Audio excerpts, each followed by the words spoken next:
안녕하세요. 저는 올해 42, 애 키우는 엄마입니다. 아이는 이제 중3이고요. 매번 다른 분들이 보내주신 사연만 듣다가 저도 이렇게 저희 이야기를 한번 해보고자 사연을 보내게 되었습니다. 저희 시어머니가 아직 70대 중반이신데 생각하는 게 20년 전에 돌아가신 저희 할머니보다도 더 조선시대 마인드를 가지고 계신 분이세요. 그것 때문에 10년이 넘는 세월을 영까지 끊고 지냈죠. 다른 것도 다른 거지만 무엇보다 장남을 최고로 여기시는 게 특히 그랬어요. 제가 장남 며느리였다면 좋았겠지만 안타깝게도 저희 남편은 둘째 아들이었어요. 자식이 둘이 있는데 누구 하나가 더 애틋해서 편애를 할 수는 있다고 생각은 합니다. 물론 두 자식 다 똑같이 사랑해주고 아껴주는 게 제일 좋겠지만 무슨 이유로든 간에 조금이라도 눈에 더 밟히는 자식이 있겠지요. 그리고 둘 중에 누구를 더 아끼건 그건 시어머니 마음이니까 제가 상관할 일은 아니라 생각했어요. 이미 시어머니가 장남만 챙기는 그런 사람이라는 건 제 눈으로 직접 봤기에 결혼 전부터 그 사실을 알고 있었습니다. 그때까지만 해도 그냥 옛날 마인드를 가지고 계신 분이시구나 싶었고 그 사실 자체가 저희 결혼 생활에 있어서 크게 문제될 거라 생각하지는 않았어요. 그냥 남편 마음이 좀 서운하고 시어머니가 아주버님네를 더 챙기는 만큼 내 배가 조금 아프겠구나 그렇게만 생각했었죠. 하지만 결혼하고 나니 몰랐던 사실을 하나 더 알게 되었죠. 시어머니만 장남을 챙겨야 하는 게 아니었어요. 온 가족이 집안 장남을 위해 희생하고 양보해야 한다는 생각을 가지고 계셨죠. 장남인 아주버님한테 떡 하나 주고 남편한테 떡 반 개 주고 그러겠거니 생각했는데 우리 시어머니는 그게 아니라 장남인 아주버님한테 떡 하나만 주는 게 아니라 남은 반 개까지 다 주시는 분이셨지요. 하지만 그게 끝이 아니라 한 개도 아니고 반 개를 주는 게 손이 좀 작아 보이지 않냐며 둘째인 남편한테 어떻게 저 반 개를 한 개로 만들어 오라 시킨 다음에 온전한 한 개를 만들어서 장남인 아주버님한테 가져다 주는 편애를 하셨습니다. 말인즉슨 동생인 남편 또한 장남인 아주버님의 뒷바라지를 해야 하는 사람 중 하나였다는 거죠. 그런데 결혼하고 나니까 이젠 며느리인 저까지 아주버님을 챙겨야 한다는 시기였습니다. 아무리 시어머니가 편애를 하고 장남만 챙기는 그런 분인 거 알고 결혼했다고 한들 저까지 아주버님을 위해 양보하고 희생까지 하고 싶지는 않았어요. 그리고 결국 그 때문에 시댁과는 결혼 생활 2년을 넘기지 못하고 사이가 멀어지게 되었습니다. 남편하고는 연애 결혼을 했는데 그때 당시 저는 중소기업에서 사무직으로 일을 하고 있었어요. 연봉은 1,900만 원으로 그냥 남들 받는 정도 받고 일하고 있었어요. 제 경력에 제 나이에 잘 버는 것도 아니고 엄청 못 버는 것도 아닌 그저 그런 연봉 있잖아요.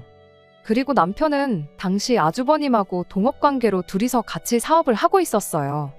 벌이는 달에 한 200에서 250 사이로 그때그때 달랐습니다. 지방이라 집값이 비쌌던 것도 아니었고 둘이 합치면 그냥 먹고 살기엔 모자라다 못해 넘칠 만큼 넉넉한 돈이었지요. 다만 결혼하면서 대출을 생각보다 더 많이 받아야 했어요. 결혼 준비를 하면서 시어머니가 이건 확실히 알고 결혼하라면서 저한테 딱 잘라 한마디 했던 게 있거든요. 당신들 죽거든 유산은 전부 장남한테 넘겨줄 생각이니 그거 탐낼 생각 하지 말라고요. 그걸로 혹시나 나중에 집안에 분란을 일으킬 생각이라면 당장 결혼할 생각부터 접으라는 식으로 말을 하셨죠. 그런데 뭐 시부모님이 어디 누구한테 물려준다고 할 만큼 대단한 재산이 있던 것도 아니었거든요. 애초에 남편하고 결혼하기로 정했던 건 남편의 사람됨됨이 때문이었지. 어머님이 뭘 갖고 있고 말고 그런 건 알지도 못했고 생각에도 없었어요. 있어도 그만, 없어도 그만인 것 같은데 별로 상관없을 것 같아서 그렇게 하겠다 했고요. 다만 시어머니가 유산만 안 주는 게 아니고 결혼하면서 저희한테 땡전 한 푼 안 보태주실 줄은 몰랐었네요. 그래서 저희 집에서도 땡전 한 푼 안 받아왔고요. 아무튼 그때서야 시어머니가 첫째랑 둘째를 대놓고 차별하는 장남만 챙기는 그런 사람이라는 걸 그때 처음 알게 되었습니다. 남편도 그제서야 시어머니가 원래 자기보단 형님을 더 아끼신다는 사실을 말해왔어요. 왜 진작에 말을 안 했었냐고 물어보니 괜히 유난스러운 시어머니인 거 알면 제가 자기랑 결혼할 생각이 달아날까봐 그랬다는데 그때는 뭐 저도 그랬지만 남편도 어렸으니 충분히 그걸 약점으로 생각하고 숨길 수 있는 문제라 생각하고 그냥 쿨하게 넘어갔어요. 대신 나한테 앞으로 그 어떤 것도 숨겨서는 안 된다고, 부부 사이에는 신뢰가 가장 중요하다는 걸 항상 염두에 줬으면 좋겠다. 그렇게 한마디 해주고, 결혼하기 앞서서 나한테 숨기는 거 하나 있었던 것만큼 앞으로 나한테 잘해달라. 그렇게 말하고 넘어갔지요. 그런데 시어머니가 그냥 장난만 편애하는 정도가 아니라 온 가족이 전부 나서서 장남한테 몰아주고 퍼줘야 한다고 생각하는 사람이라는 걸 결혼하고 나서야 알게 되었을 땐 조금 충격적이었네요. 다만 남편이 저한테 그 사실을 숨겼다고까지 생각하지는 않았어요. 그냥 여지껏 평생을 그렇게 살아왔으니 그게 남편 입장에서는 당연한 편애라고 생각했던 게 아닐까 싶었거든요. 대신에 이젠 결혼한 만큼 남편까지 나서서 아주버님한테 퍼주는 건 못하게 해야겠다 하는 생각이었습니다. 아무튼 그렇게 저희는 결혼을 했고 반년 정도 지나서 아이를 갖게 되었어요. 갚을 대출이 많았던 만큼 애시당초 계획했던 것보다 훨씬 일찍 찾아온 아이였지만 다른 생각하지 않고 최선을 다해서 키울 생각이었습니다. 그리고 당연히 온 가족이 저희들한테 아이가 생겼다는 사실을 축하해 줄 줄 알았어요. 그런데 그게 아니었죠. 원래도 시어머니가 저한테 엄청 살갑게 대해주고 챙겨주고 하는 분은 아니었어요. 그런데 저희가 아이가 생겼다는 사실을 알고 난 뒤부터는 오히려 유독 저한테 짜증도 많아지고 조금 막 대한다는 느낌이 들 정도로 유난을 떠셨죠. 시부모님한테 손주 안겨드린다고 갑자기 장남에 대한 사랑이 저희한테 옮겨올 거라고는 기대조차도 하지 않았지만 축하한다는 말은 못해줄 망정 오히려 평소보다 더 저를 긁어대는 시어머니가 도무지 이해가 가질 않았습니다. 그런데 알고 보니까 그게 다 사랑에 맞지 않는 장남 아주버님 때문에 그랬던 것이었다는 걸 알게 되었어요. 선수를 빼앗긴 우리 장남 기분이 얼마나 섭섭하겠냐며 니들은 그런 것도 생각 안 하고 결혼했다고 덜컥 애부터 가질 수가 있느냐고 짜증을 내는데 어이없는 시어머니 반응에 저 또한 얼척이 없어서 뭐라고 대답을 해야 하나 싶더라고요. 아주버님은 저희보다 2년 먼저 결혼을 했어요. 저희는 시댁에서 1,000원 한 장은커녕 땡전 한 푼 안 받고 결혼했지만 아주버님네는 시댁 지원 있는 대로 몰빵 받아 결혼했던 건 말 안 해도 다들 눈치채셨을 거예요. 아무튼 아주버님네 결혼하면서 이미 진작부터 시어머니가 애 보는 건 당신이 다 해줄 테니 다른 거 생각 말고 하루빨리 대르리을 아들 손주 낳아오라고 난리도 아니었었나 봐요. 그런데 아주버님네가 결혼하고부터 제가 아이를 가졌다는 소식을 듣게 된 2년 반이 넘는 시간 동안 아무런 소식이 없던 상황이었던 거지요. 아주버님도 형님도 아이 갖겠다고 엄청 노력은 했던 것 같아 보였고 시어머니도 어디 용한 데 가서 한약도 지어오고 지극정성도 아니었나 본데 말인즉슨 그렇게 노력하는 상황에 제가 덜컥 아이를 가졌으니 시어머니 입장에서는 아주버님네가 새치기 당한 기분, 추월당한 기분이 들지 않겠냐는 겁니다. 눈치 없게 애부터 가질 수가 있느냐는 소리가 바로 그 때문에 나온 말이었고요. 저기네는 몇 년을 노력해도 안 되는데 너네는 나중에 갖는다는 말만큼 아무 노력도 안 했는데 애가 생겨버린 꼴이 아니냐 그 이야기를 들은 첫째네가 얼마나 서운하겠냐고요. 장남 편애하고 그런 건 내가 알 바 아니다 생각하고 살았는데 이미 생겨버린 아이를 가지고 새치기네 어쩌네 그런 이야기까지 들으니 솔직히 엄청 짜증났어요. 물론 저희가 원래 몇 년 더 맞벌이 생활 유지하다가 아이를 가질 계획이었던 건 사실이지만 왜 자꾸 이미 생겨버린 아이를 두고 저보고 어쩌라고 저런 소리를 해대시는 건지 말 맞다나 아주버님네 섭섭하다고 아이를 지울 수도 없는 노릇 아니겠나요? 그런데도 자꾸 아이가 생긴 걸 두고 제가 잘못했다고 따지고 드니 어이가 없어서 말도 안 나오더라고요. 더 어이가 없던 건 그 이후였어요. 원래는 맞벌이 생활을 유지하면서 돈을 모을 만큼 모으다가 아이를 가질 계획이었던 만큼 출산하기 직전까지 최대한 회사에 출근해서 월급 받을 만큼 받고 그러고 그만둘 생각이었거든요. 회사에서도 당장 저만한 직원 구하기 힘들다고 남아줬으면 하는 분위기였고요. 그런데 제가 입덧이 너무 심해가지고 더 이상 출근을 하는 게 불가능한 상황이었어요. 특히나 회사 사무실이 있던 건물 1층이 전부 음식점이라 시도 때도 가리지 않고 사무실로 올라오는 음식 냄새를 제가 도저히 견딜 수가 없었거든요. 날이 갈수록 심해지는 입덧에 결국 다른 방법이 없어서 회사를 일찍 그만두게 되었습니다. 회사 그만두면서 시어머니가 뭐 얼마나 대단한 애를 가졌길래 배도 다 안 불렀는데 회사부터 관두느냐. 내 아들 외벌이 하는 꼴은 보고 싶지 않으니 유난 떨지 말고 출근해라. 그런 잔소리를 들을까봐 걱정이었는데 아주버님하고 연관된 거 아니면 딱히 잔소리를 하지 않던 사람이었다 보니 예상외로 제가 회사를 그만둔 걸 가지고는 별다른 말 한마디 없었습니다.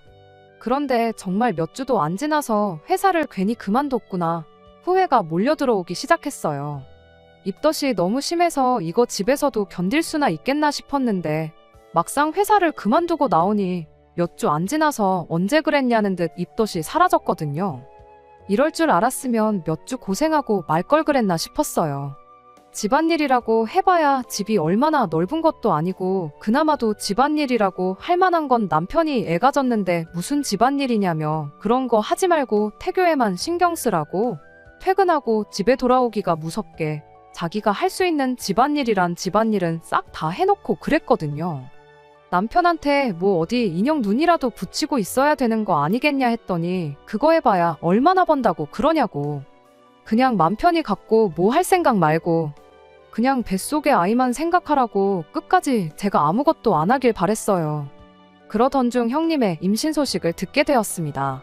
끝내 그 집에도 아이가 생기게 되었던 거예요. 당연한 이야기겠지만 제가 임신했을 때랑은 다르게 아주 집안에 경사가 났다고 난리가 아니었습니다. 당장의 시어머니는 근처 살고 계시는 친지분들 전부 다 불러내서 집안 잔치를 열었어요. 그때 저도 불려가서 음식 준비하는 걸 도와야 했어요. 음식하는 거 도와주러 왔다고 친척분들 사이를 삐집고 들어가니 거기 계신 분들이 저 인간은 배가 저렇게 부른 며느리를 일을 시키려고 그러냐고 하면서 그냥 가만히 있으라 하고 저를 많이 배려해 주셨어요. 물론 아무것도 안 한 건 아니고 이것저것 보조를 해주고 그랬죠. 귀한 장손을 낳아줄 형님은 손 하나 까딱 안 하고 가만히 있었고요. 남편하고 아주버님은 일 마치고 퇴근하고 나서야 시댁에 도착했는데 남편이 제가 일하고 있는 걸 보고는 너가 왜 일을 하고 있냐며 아주 노발대발 난리도 아니었습니다. 애는 뭐 형수님만 가졌냐고 차려놓은 잔치상을 뒤집어버릴 기세로 성질을 부리기 시작했는데 남편한테 그래도 오랜만에 이렇게 집에서만 가만히 있는 게 아니라 모처럼 몸을 움직이니 기분이 좋다고 그리고 다른 친척 어른분들이 배려해 주셔서 힘든 일 하나 안 하고 편하게 있었다고 그러니까 참으라고 남편을 뜯어말렸죠. 물론 말은 그렇게 했지만 시어머니가 장남차남 차별만 하는 게 아니고 그 차별이 며느리한테도 똑같이 해당한다는 사실은 그렇게 달갑지가 않았습니다. 잔뜩 열이 받아 있던 남편을 뜯어말렸는데도 불구하고 그날 잔치가 마무리가 되어갈 때쯤 결국 남편이 시어머니한테 평생 안 보고 살 테니 그렇게 아시라고 폭발해버리는 사건이 일어나게 되었습니다. 자리가 마무리되어 있는 상황이었어요. 아무래도 형님 축하한다고 모인 자리였으니 시가 친척분들도 어느 정도 술이 얼큰하게 취해 있는 상황이었죠. 그러던 중 그날 음식할 때 저보고 임신한 사람이 무슨 일을 하냐며 저를 배려해 주셨던 시가 친척 어른분들이 마지막에 가서 시어머니한테 저를 대신에 한마디 해주셨어요. 똑같은 며느리인데 왜 쟤는 일을 안 시키고 얘만 일을 시키냐. 뭐 이런 식으로 말이죠. 시어머니는 시어머니 나름의 이유가 있었죠. 첫째 애 때문에 이렇게 자리를 만든 건데 주인공이나 마찬가지인 애한테 어떻게 일을 시키겠냐고 둘러대기 시작했어요. 말은 둘 다 똑같은 며느리라고 하고 있지만 실상은 저랑 형님을 두고도 대놓고 차별을 하셨었죠. 하지만 시어른분들이 속속들이 그런 사정을 알고 있는 건 아니다 보니 시어머니의 변명에 어느 정도 납득하고는 분위기였습니다. 저도 괜히 사실은 차별하잖아요 해서 이를 키울 필요까지는 없겠다 싶어서 가만히 있었어요. 그런데 평소에도 시어머니랑 사이가 조금 안 좋은 작은어머님이 어머님더러 둘 다 똑같은 며느리면 둘 다 똑같이 일을 안 시켰어야 하는 거 아니냐고 말꼬리를 잡고 늘어지기 시작했습니다. 애초에 저희 시댁이 장남을 최고로 여기는 집안 분위기가 있어요. 그래서 시어머니가 아주버님만 아꼈던 거고요. 거기에 시아버지 또한 집안의 첫째이자 장남이었습니다. 그렇다 보니 시고모님들이며 작은어머니들이 시어머니한테 조금 안 좋은 감정을 가지고 있었나 봐요. 그런데 점점 저한테 일을 시켰던 걸 이유로 언성이 높아지고 있는 그 장면을 때마침 시아버지가 목격해버린 겁니다. 아버님은 또 어머님이라면 꿈뻑 죽는 분이셔서 대번에 좋은 날에 이게 무슨 소란이냐고 니들은 위아래도 없냐며 언성을 높이기 시작했죠. 상황이 어쨌든 간에 좋은 일로 모인 자리인데 분위기가 갑자기 이상해지고 그 상황의 중심에 제가 있다는 게 굉장히 불편했습니다. 그렇다 보니 제가 아무 말도 하지 않을 수가 없었어요. 그래서 남편한테 설명했던 것처럼 똑같이 한마디 했죠. 안 그래도 회사 그만두고 나서 집에서 가만히 있느라 몸이 찌뿌둥해서 혼났는데 오랜만에 몸도 움직이고 그래서 좋았다고 마음 써주셔서 감사하고 저는 괜찮으니 괜히 저 때문에 싸우지 마시라 한마디 했어요.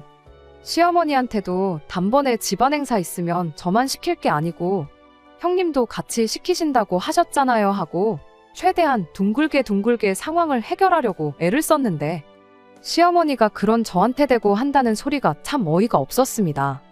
집에서 아무것도 안 하는 게 그렇게 심심하냐고 그런 줄은 꿈에도 생각 못했다고. 그럼 그럴 게 아니고 당장 내일부터 첫째네 가서 우리 첫째 임신수발 좀 들어주라는 소리를 하는 거 아니겠나요? 다들 제가 어떻게 분위기를 좋게 만들어 보려고 노력하는 걸 눈치채고 있던 상황이었는데 시어머니의 그 발언을 듣자마자 저 인간은 참 구제불능이란 듯이 한숨을 푹 내쉬더라고요. 저도 제 나름대로 애써 좋게 넘어가려고 노력하고 있는데 시어머니가 저렇게 나오니 기분이 엄청 상했습니다. 아무리 상황을 좋게 넘긴다고 한들 거기서 알겠다고 대답하면 진짜로 당장 다음 날부터 형님 임신수발을 들어야 할 것 같아서 한마디 대들었지요. 그건 좀 아닌 것 같다고. 저도 똑같이 임신했고 남편 말고 그 누구 하나 저를 도와준 사람이 없는데 왜 내가 형님 임신수발을 들어야 하냐고요. 그랬더니 시어머니가 한다는 소리가 네가 방금 네 입으로 집에서 심심하다고 그러지 않았느냐고. 니도 임신 초기에 힘들어 죽겠다고 다니던 회사 그만뒀던 거 아니냐. 그걸 누구보다 잘하는 애가 마음 씀씀이가 그래서 어떡하냐 하면서 할 게 없다고 징징댈 게 아니고 그냥 시키는 대로 당장 내일부터 아주버님 댁으로 출근을 하라는 겁니다. 혹시나 애 잘못되면 네가 책임질 거냐면서요. 그리고 한마디 더 한다는 게 네 배는 부를 만큼 부르지 않았냐고. 그만큼 불렀으면 웬만해선 애도 안 떨어진다고. 엄살 부리지 말고 시어머니가 시키면 냉큼 내 하고 시키는 대로 하면 되는 건데 뭐 이렇게 혓바닥이 기냐고 저한테 뭐라 하는 거 아니겠나요? 그 와중 그 상황을 지켜보고 있던 남편이 결국엔 폭발해버린 거예요. 어머니한테는 형님만 자식이고 형수님만 며느리냐고 하면서 그렇게 나오시면 자기도 생각이 다 있다더니 앞으로 자기는 없는 자식 인셈 치라는 겁니다. 영 끊고 살겠다는 소리를 그것도 시가친척분들 전부 다 모인 자리에서 뱉어내버린 거예요. 시어머니는 대번에 자식 새끼 키워봐야 아무 소용없다며 난리법석을 떠셨고 시아버지 또한 너는 가족들 다 있는 데서 쪽팔린 줄도 모르냐고 남편한테 호통을 치셨죠. 두 분은 끝까지 저한테 실수했다는 이야기 한마디 하지 않고 부모 말에 거역하는 자식 새끼는 당신들도 필요 없다며 영 끊고 지내면 누가 아쉬운지 한번 보자고 오히려 목소리를 더 높이셨습니다. 막상 저희 편 들어주면서 같이 목소리 높여주시던 친척분들도 상황이 일이 되니 다들 나 몰라라 하나둘씩 자리를 떠나기 시작했어요. 저희도 더 오래 있어봐야 남편하고 시부모님 관계만 더욱 더 막장을 치닫겠다 싶어서 제가 남편 끌고 나와 집으로 돌아갔습니다. 그리고 그날 이후로 며칠이 지나도 남편이 정말 시댁에 연락 한 통 안 하고 오는 전화도 다 무시하고 그랬어요. 그래도 부모 자식 사이라는 게 천륜인데 쉽게 끊어낼 수나 있겠나 생각했고 길어야 한두 달 지나면 남편이 되었든 시어머니가 되었든 둘 중에 하나가 나서서 풀자고 하지 않겠나. 그러니 내가 굳이 나서서 중간다리 역할 같은 건 하지 말아야겠다 하고 맘 편히 갖기로 했어요. 그러던 중 갑자기 남편이 퇴근 시간이 엄청나게 늦어지기 시작했습니다. 저는 그래서 시어머니랑 다툰 일로 아주버님이 남편을 집에도 못 가게 하는 건 줄 알았는데 그게 아니었어요. 회사에서 격리일 하던 직원이 갑자기 그만두면서 형님이 그 일을 대신 하느라 자기가 처리해야 할 업무량이 2배로 늘었다는 소리를 하더라고요. 급한 대로 사람을 뽑고 있는데 요즘 누가 꼴랑 월급 100만 원 받고 일하고 싶어 하겠냐고 한동안은 퇴근이 늦을 거라고 하더라고요. 솔직히 제 입장에서는 이해가 가지 않았어요. 격리 직원 하나 빠졌다고 아주버님이 업무가 마비될 만큼이면 격리 직원이 얼마나 혼자 많은 일을 했던 건가 싶었죠. 그럴 게 아니고 어차피 저도 하던 일이 그거고 전표 입력하는 거 정도는 도와줄 수 있겠다 싶어서 남편한테 사람 구해질 때까지만 제가 도와주겠다고 했습니다. 돈 얼마 벌려고 그랬던 게 아니고 집에 있는 게 워낙에 갑갑하고 그래서였어요. 어차피 저도 출산일이 가까워지고 있던 시기였다 보니 무리할 생각 없었고 직원으로 취직해서 일할 생각은 더더욱이 없었습니다. 집에서 집안일하고 가만히 있는 것보다 당신이 일찍 퇴근해서 집안일도 도와주고 같이 있는 게 더 좋고 편해서 그런다고 했더니 그럼 그냥 간단하게 컴퓨터로 하는 일 정도만 도와주는 걸로 이야기하고 그렇게 다음날 남편하고 같이 출근을 했어요. 그런데 아주버님이 저를 보더니 아주 질색팔색을 하면서 자기 혼자 할 수 있으니 그냥 가라고 하더라고요. 격리 직원이 하는 일 대신하느라 하루 종일 아무것도 못하고 내 남편한테 일을 전부 떠넘기는 게 싫어서 온 건데 자기가 하겠다고 저는 컴퓨터 근처에도 못 앉게 만드니 뭔가 촉이 이상했어요. 그래서 남편한테 내가 집에 가는 척하고 근처에 있을 테니 점심시간에 아주버님 자리 비우면 좀 불러달라고 했고요. 그렇게 몇 시간 지나 남편과 다시 사무실로 들어와서 그간 전산 처리된 전표들을 쭉 훑어봤습니다. 그리고 동업하는 관계인데 아주버님이 남편보다 더 많은 월급을 받아가고 있다는 사실, 그리고 그것도 모자라 집에서 가만히 있는 형님한테까지 월급이 들어가고 있다는 사실을 알게 되었어요. 월급은 전달 매출에서 이것저것 다 빼고 남는 수익을 아주버님과 남편이 갈라가는 구조로 알고 있었는데 애초에 절반씩 나누는 게 아니었어요. 아주버님 앞으로는 2개의 통장으로 월급이 나눠져서 들어가고 있었습니다. 하나는 남편이 받아간 액수와 똑같은 액수로, 그리고 나머지 하나에는 집에 있어야 할 형님하고 똑같은 액수로 적게는 30만 원, 많게는 100만 원씩 들어가고 있었어요. 당연히 내 남편이 더 받아갔어야 할 월급을 뒤로 빼돌려서 형님 앞으로 따로 챙기고 있던 겁니다. 시어머니가 유난스러운 거지 아주버님네는 무슨 잘못이 있겠냐 그렇게 생각했는데 이건 뭐 실질적으로 남편만 고생시키고 돈은 돈대로 빼돌리고 있는 게 아주 상종 못할 인간들이다 싶더라고요. 횡령으로 고소를 하니마니 그런 것도 좋았겠지만 그보다는 이 집 식구들하고 얽혀봐야 우리 미래에 좋은 거 하나 없겠구나 하는 생각뿐이 들지 않았어요. 어차피 남편이 시댁과 연을 끊겠다 선언한 와중에 굳이 다시 잘 지내보자고 화해해서 평생을 더러운 꼴 견디며 사느니 이대로 연을 끊어버리는 게 좋겠다는 생각이었습니다. 남편도 그동안 자기 돈을 빼돌리고 있었다는 사실에 질려서 두 손 두 발 다 들어버린 모습이었어요. 그렇게 저희는 시댁 식구들 모르게 해서 서울로 이사를 가는 준비를 시작했습니다. 그리고 준비가 끝나자마자 시댁에 통보하듯 말하고 그 길로 새로운 삶을 시작했어요. 아주버님한테 네 없으면 일은 누가 하냐고 허둥지둥대며 연락이 왔는데 남편이 거기다 대고 보아하니 나 말고 월급 받아가는 사람이 한 명 더 있던데 그 사람한테 시키면 되는 거 아니냐 하고 전화를 끊어버리는데 속이 얼마나 후련하던지요. 연 끊고 지내던 시어머니한테까지 연락이 와서 네가 어떻게 그럴 수가 있느냐는 말에 남편이 어머니는 어떻게 저한테 그러실 수가 있으셨냐고, 어차피 나한테 땡전 한 푼 물려주실 생각 없으신데 굳이 내가 가족들 곁에 있을 이유가 뭐가 있겠느냐, 어머님은 형님만 가까이 있으면 되는 거 아니냐고. 내 아내한테 형수님 수발 들라고 시켰을 때부터 이렇게 되는 건 각오하셨어야 되는 거 아니냐고 한마디 하고 전화를 끊어버렸고요. 그랬더니 저한테 전화를 해서는 처음에는 남편 좀 말려봐라, 두 자식한테 앞으로 똑같이 잘해주겠다 이런 소리를 하더니 나중에 가선 며느리 하나 잘못 받아서 아들이 변했다고 저한테 원망을 쏟아내더라고요. 정말 그간 잘못했단 걸 깨달아서 그러신 건 아닌 것 같고 아무래도 아주버님이 남편 없으면 혼자 사업을 굴려나갈 자신이 없어서 어떻게든 붙잡아오라고 부탁을 했던 게 아닐까 싶어요. 하다가 안 되니 자식을 원망하기 전에 만만한 며느리한테 그 책임을 물으시는 거라 생각했죠. 오히려 계속 사과하고 살려달라고 비는 거 보고 마음이 약해지면 어떠나 싶어서 걱정했는데 알아서 그렇게 남은 정마저 떼주니 감사할 지경이었어요. 그렇게 저희는 서울에서 새로운 삶을 시작했습니다. 아이 태어나고 나서는 친정 부모님이 올라오셔서 저희 집에서 지내면서 아이를 대신 돌봐주셨어요. 그리고 저희는 남편의 경력을 살려서 창업을 하게 되었고 죽어라고 고생해서 결국 오늘날 여기까지 오게 되었습니다. 그렇게 올해 초에 대출이 절반에 가깝지만 저희도 학군 좋다고 소문난 동네에 이사를 오게 되었습니다. 이제 고등학교 들어가는 딸아이한테 더 좋은 교육의 기회를 주고자 정한 이사였고, 갚을 대출이 있는 만큼 초심을 잃지 않고 더 열심히 살지 않을까 싶어서 정한 결정이었어요. 그러던 중 그렇게 거의 15년 세월을 연락 한 통 없이 지내던 시어머니와 다시 연락이 닿게 되었습니다. 지난 세월을 살아오면서 시댁하고는 딱 한 번 왕래가 있었습니다. 저희가 서울 생활을 시작하고 3년이 지나서였는데 그때가 시아버지가 돌아가셨을 때였지요. 정정하던 분이셨는데 5년 만에 갑자기 그렇게 돌아가실 줄은 몰랐어요.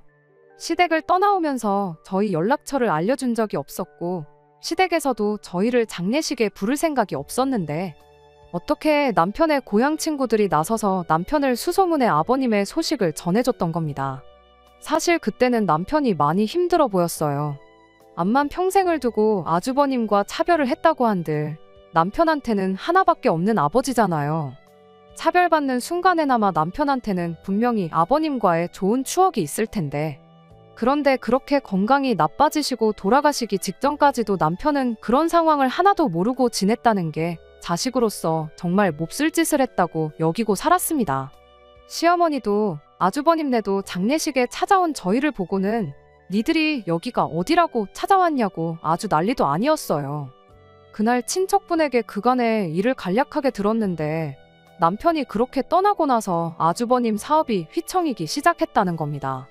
그도 그럴 게 격리 직원이 빠진 자리를 아주버님이 메꾸고 있는 상황이었는데, 실질적으로 모든 일을 도맡아 하던 남편이 나가버렸으니 아주버님은 손이 10개라도 부족한 상황이었던 거예요. 급한 대로 직원을 3명을 뽑았는데 막상 3명이 하는 일이 남편 혼자 하는 것만 못했다는 거죠.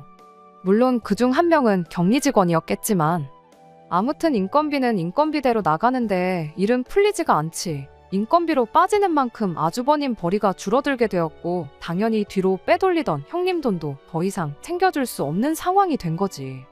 결국엔 인건비 좀 아껴보겠다고 직원들을 자르고 아버님이 일을 도와주게 되었는데, 아버님이 연세가 몇인데 그 강도 높은 노동을 견디실 수 있었겠나요? 그렇게 건강 잃고 그러다가 사업은 사업대로 안 좋아지고 아버님은 아버님대로 병을 얻고 돌아가시게 된 거였어요.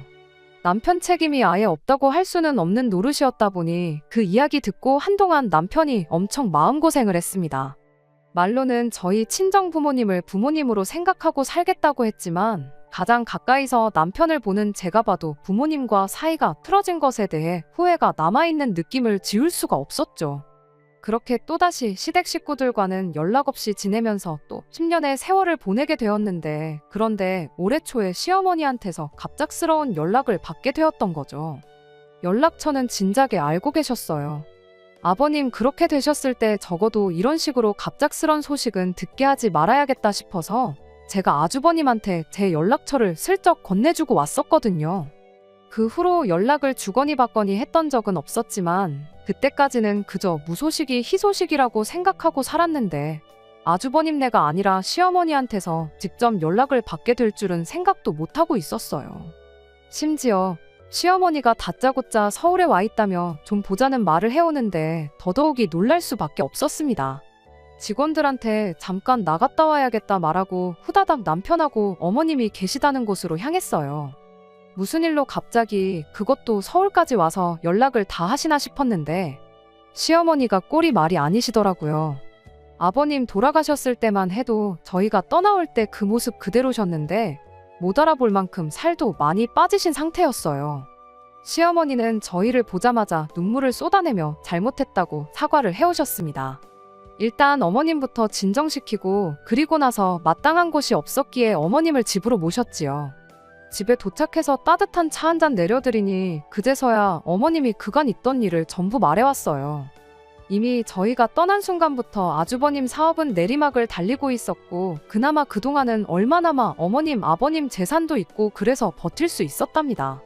집부터 정리해서 어머님 아버님은 아주버님네로 들어가 살게 되었고, 그때까지만 해도 아버님은 아주버님 일 도와주고 어머님은 어린 시조카 돌봐주고 형님은 형님대로 격리일을 배워서 어떻게든 가족들끼리 인건비를 줄여서 그 사업을 꾸려나갔었나 봐요. 그러던 중 아주버님네 둘째 아이가 태어나게 되었고 어떻게든 가족들이 똘똘 뭉쳐 버티고 버텨왔다는데 아버님이 병원 신세를 지면서 직원은 직원대로 또 구해야 했고 상황이 도무지 나아지지가 않았다고 합니다.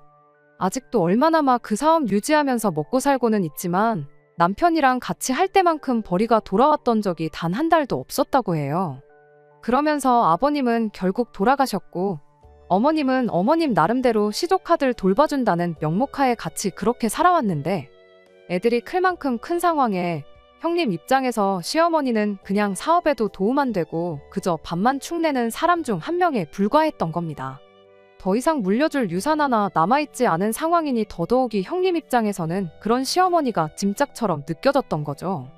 결국 시어머니를 두고 형님하고 아주버님이 몇 날 며칠을 박터지게 싸웠다네요. 시어머니가 그걸 견디다 못해 내가 나가서 살면 되겠느냐 한마디 하고 집을 나온 거고 무작정 서울로 올라와서 저희한테 연락을 했던 거였죠. 그러면서 저희한테 지난 날을 전부 사과하더라고요. 당신이 두 자식을 두고 똑같이 사랑을 주고 키웠더라면 이렇게 집안꼴이 박살날 일도 없었을 테고 너희한테 이렇게 자존심 굽혀가며 찾아올 일도 없었겠지 않느냐고요. 이제 와서 후회한들 아무 소용없는 거 알지만 사람 하나 살려주는 셈 치고 당신 좀 어떻게 해줄 수 없냐시는데 한마디로 이제 아주버님네서 있기는 글렀으니 당신 좀 모셔달라고 하는 소리나 마찬가지였어요. 아이가 크는 동안 친정부모님이 저희 집에서 같이 지내셨는데 저희도 아이가 어느 정도 크고 나서는 친정부모님이 고향집으로 다시 내려가신 상황이었거든요. 방 하나가 그대로 비어있는 상황이었다 보니 솔직히 모신다면 못 모실 것도 없었어요. 세월이 지난 만큼 그때의 감정이 옅어진 건지 저 또한 그때 그렇게 미웠던 시어머니가 저렇게까지 나오니 마음이 약해지더라고요. 그렇게 꼬장꼬장한 분이셨는데 살도 많이 빠지고 약해진 모습을 보니 마음이 더 그랬고요. 애야 어느 정도 컸으니 애를 돌봐주실 필요까진 없지만 청소도 빨래도 다 해주고 니네 둘이 뭐라던 쥐 죽은 듯이 조용히 살겠다시며 어떻게든 눈비 피하고 지낼 방 한 칸만 비워주면 안 되겠냐고까지 하시는데 하지만 끝내 저는 결정을 내리지 못했습니다. 이게 친정어머니가 그러시는 상황이었다면 제가 이렇게 하자 저렇게 하자 말이라도 꺼냈겠지만 시어머니시잖아요. 그만큼 남편이 결정을 내렸으면 싶었어요. 일단 어머님이 하루 지내실 수 있게 방을 마련해드리고 자세한 건 남편과 상의를 하기로 했어요. 남편 또한 쉽사리 결정을 내리지 못하고 하루 종일 똥 씹은 표정만 하고 있었습니다. 아무래도 아버님 때의 일을 생각하면 남편 마음은 시댁과 다시 연락을 하고 지내고 싶어하는 것 같아 보였어요. 그런데 또 어머님을 이렇게 모시다니 저한테 어떻게 말을 꺼내야 하는지부터 혼란스러운 얼굴 표정이었습니다. 그래서 남편한테는 그냥 우리가 모시고 살자는 말 대신 당신이 무슨 결정을 내리던 나는 당신 뜻을 따르겠다고만 한마디 건네줬죠. 그 순간 남편이 두 눈에 눈물을 쏟으며 고맙다고 당신하고 결혼한 게 정말 다행이라며 지금껏 그래왔지만 앞으로도 저랑 우리 딸아이를 위해 더 열심히 살겠다고 다짐을 하더라고요. 시어머니가 그걸 밖에서 듣고 계셨는지 방문을 열고 들어와서 저희랑 같이 대성통곡을 하면서 그동안 미안했다고 진짜 효자를 몰라보고 당신이 애먼 자식한테만 사랑을 줬다며 아주 그날 저녁은 눈물바다를 이루었어요. 그냥 우리 딸아이만 영문도 모른 채 그동안 없다 생각하고 지냈던 친할머니를 얻게 되었죠. 그런데 그렇게 극적으로 화해하고 저희 가족의 일원이 된 시어머니는 저희 집에서 단 일주일을 지내지 못하고 다시 아주버님한테로 보내지게 되었습니다. 약속한 대로 시어머니가 집안일, 청소 빨래 같은 걸 안 해서 쫓아낸 건 아니에요. 학교 마치고 집에 돌아온 우리 딸아이한테 할머니 먹게 라면 좀 하나 끓여와 보라고 했던 것도 매번 가스불만 쓰시다가 인덕션을 쓰시려니 어떻게 하는지 몰라서 부탁하신 거라 그렇게 생각하고 넘어가려고 했었죠. 시어머니가 일주일 정도 계시다가 다시 아주버님 댁으로 내려가게 되었어요. 당신 옷 가지며 그나마 남아있는 폐물이며 그런 거 가지고 오셔야겠다고 하면서요. 조심히 다녀오시라고 KTX도 끊어드리고 다시 올라오실 때 짐이 많으실 수도 있으니 그때 맞춰서 역에서부터 짐을 같이 가져다 줄 승합차랑 기사님도 한 분 수배해 놓았죠. 그렇게 아침에 시어머니를 역에 모셔다 드렸고 그 길로 출근한 뒤 집에 돌아와 어머님 오시는 걸 기다리고 있었어요. 그리고 저녁 8시쯤 해서 어머님이 도착을 하셨는데 초인종 소리에 현관문을 열어드렸더니 시어머니 혼자만 온 게 아니고 양옆에 처음 보는 애들 둘을 데리고 왔더라고요. 순간 이게 무슨 상황인가 싶었어요. 시어머니가 대번에 애들 등을 떠밀면서 작은엄마랑 작은아빠한테 인사를 하라고 하더니 당당히 집 안으로 애들을 데리고 들어오시는 겁니다. 남편이 대번에 어머님 붙들고 방으로 모셔가서는 이게 무슨 상황이냐고 물었어요. 아주버님네하고 돌아선 건 돌아선 거지만 저 애들은 당신이 아기 때부터 키운 당신 자식들이나 다름없다는 말도 안 되는 소리를 하시며 듣자 하니 여기 동네가 애들 공부하기 좋은 동네라고 들었다고, 이런 데서 공부해야 애들끼리 인맥도 생기고 학구열도 높아서 공부는 공부대로 열심히 한다고 하는데 얘들도 여기서 같이 좀 지내면 안 되겠냐는 겁니다. 대학 갈 때까지만 지내면 되는 거니까 첫째는 4년만 지내면 되고 둘째는 6년만 지내면 되는 거니 어려운 부탁 아니지 않냐면서요. 남편이 그게 무슨 말도 안 되는 소리냐고 대번에 대꾸를 했는데 어머님이 하시는 말이 니네 집도 이렇게 비싼 데서 살 정도면 돈도 어느 정도 번다는 소리 아니냐고, 애들이 먹어봐야 얼마나 먹겠냐며 다른 건 몰라도 두 시조카 뒷바라지는 당신이 알아서 챙길 테니 걱정을 하덜 말라고 능청스럽게 한마디 하시더라고요. 그래도 장손인데 이 할머니가 마지막으로 얘들한테 해줄 수 있는 게 교육의 기회를 주는 거 아니겠냐고. 그런 지방 동네에서 공부해봐야 서울에 있는 학교 문턱이나 밟겠냐. 이왕 모시고 살기로 한 거 여기까지만 더 부탁하겠다는 소리를 하시더라고요. 바로 전날 눈물 콧물 쏟으며 대성통곡하던 시어머니는 온데간데 없었고 살이 조금 빠지셨다 뿐이지 지난 세월 장남하고 둘째 대놓고 차별하고 편애하던 막무가내 시어머니로 돌아와 계셨어요. 남편은 이럴 수는 없다며 그 길로 싸들고 온 짐이고 뭐고 전부 가져나가 자기 차에 싣고는 시조카들하고 어머님을 데리고 바로 시댁으로 출발했습니다. 당신이 거길 왜 다시 가냐고 버텼지만 시어머니가 남편임을 당해낼 수가 없었지요. 아무 잘못도 없는 애들한테는 그런 꼴 보여서 미안하지만 안 되는 건 안 되는 거다 단호하게 말해주고 그 길로 다시 시댁으로 향했습니다. 시어머니가 달리는 차 안에서 뛰어내리겠다 아주 난리도 아니었어요. 정작 실행에는 옮기지 못하셨지만 아무튼 그렇게 시댁에 도착하자마자 어머님 짐가방이며 뭐며 그 길로 아주버님 댁에 내려놓고는 어머님한테 끝까지 이렇게 자식을 배신하실 수가 있냐며 연락해도 안 받을 거고 찾아오셔도 보러 가지 않을 테니 이왕 지난 세월 연 끊고 지내던 거 평생 하지 말자 한마디 하고는 다시 차를 돌려 집으로 돌아왔습니다. 딸아이도 그렇고 저도 그렇고 이게 다 무슨 일인가 싶었죠. 며칠 지나서 왜 이런 일이 생긴 건지 알게 되었는데 애초에 시어머니가 집에서 쫓겨난 게 아니었고 살도 그냥 세월이 지나면서 자연스럽게 빠지셨던 거였어요. 남편한테 아버님 돌아가셨다는 소식을 전해줬다는 고향 친구가 아주버님하고도 어느 정도 친분이 있는 사이였거든요.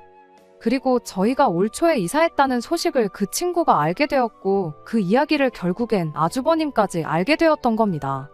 그리고 이 소란이 전부 어떻게 잘만 구슬르면 자기 자식들도 똑같이 강남에서 학교 다닐 수 있게 만들 수 있겠구나 싶고 하는 김에 시어머니까지 저희한테 떠넘길 수 있겠다 싶었던 아주버님의 개수작이라는 걸 알게 되었어요.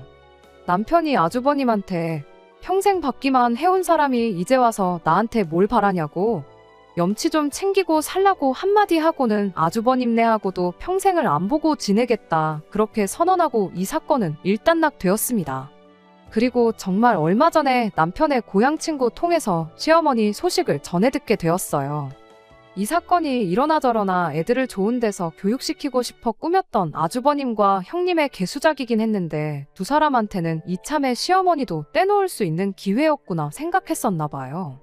그런 시어머니가 임무에도 실패하고 다시 한 식구가 되어버렸으니 아주버님하고 형님 입장에서는 뭐 하나 달라진 게 없는 이 상황이 마음에 안 들었던 겁니다. 아주버님이 시어머니한테 그 쉬운 거 하나 똑바로 못하고 오시냐고 아주 난리도 아니었고 그걸 빌미로 아예 아주버님이 시어머니를 집에서 내쫓아버리고 그 둘이서도 연을 끊고 지내게 되었다고 해요. 이미 유산은 전부 다 아주버님네한테 전부 다 퍼주다시피 해서 손에 남은 것도 없었고 그냥 어디 동네에 아는 분 남는 방에 전세로 남은 전 재산 다 보증금 내고 거기서 혼자 지내고 계신다고 합니다. 잠깐이지만 진짜로 어머님이 걱정되었던 순간도 있었고, 한 집에 같이 살기로 하면서 지난 15년 세월 영 끊고 지내왔던 거 만회하고 다시 한 가족이 되고 싶은 생각이었어요. 하지만 그 복을 자기 발로 차버린 건 시어머니 본인이라고 생각합니다. 당신이 굴러들어온 복을 차버렸는데 신경이 쓰이긴 하지만 혼자 된 시어머니를 안쓰럽게 여기진 않으려고요. 믿는 도끼에 발등 찍히는 것도 이제 여기까지만 하려고 합니다. 끝까지 들어주셔서 감사합니다. 오늘의 사연은 여기까지입니다. 구독과 좋아요, 알람 설정 부탁드리고 더 좋은 사연으로 다시 찾아뵙겠습니다. 감사합니다.